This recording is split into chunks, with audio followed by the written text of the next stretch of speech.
Student next question है हमारे पास कि X square plus 4 divided by 3 minus X divided by 7 is equal to 1। तो ये हमारे पास नेक्स्ट क्वेश्चन है। इसकी भी हमने वही स्टैंडर्ड फॉर्म बनानी है। इसको हम क्वेश्चन नंबर 2 क्या देते हैं ताकि हमें पता चलता रहे। अब इसकी हमने स्टैंडर्ड फॉर्म बनानी है। इसी तरह से सबसे पहले हमें पता है इसका एलसीएम क्या आ रहा है, 7 3 ज़ा 21, 3 मल्टीप्लाई 7 इज इक्वल टू, ये हमारे पास एलसीएम आ रहा है। तो मल्टीप्लाई करेंगे बोथ साइड एलसीएम से ताकि हमारी डिनोमिनेटर वाली फॉर्म ख़त्म हो जाए।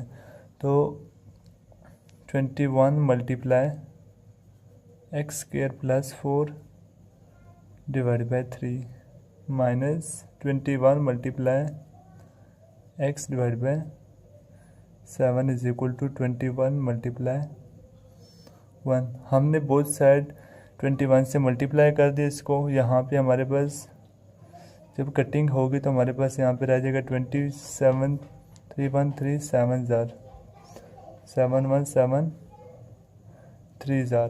तो यहाँ पे हमारे पास रह जाएगा 7 इंटू एक्स स्क्वायर प्लस 4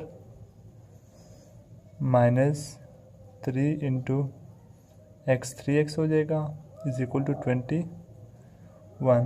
यहाँ से हमने 7 को अंदर मल्टीप्लाई करना है तो 7x स्क्वायर हो जाएगा प्लस 7 4 ज़ा 28 माइनस 3x हो जाएगा हमारे पास और इज इक्वल टू 21 हमारे पास आ जाएगा।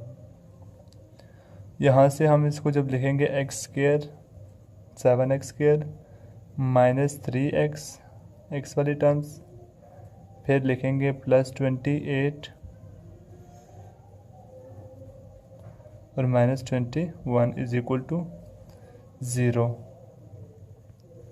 यहाँ से हमारे पास आ जाएगा 7x स्क्वायर माइनस 3x। जब इसमें से माइनस करेंगे 28 में से 21 को माइनस करेंगे तो हमारे पास आ जाएगा प्लस 7 इज इक्वल टू 0।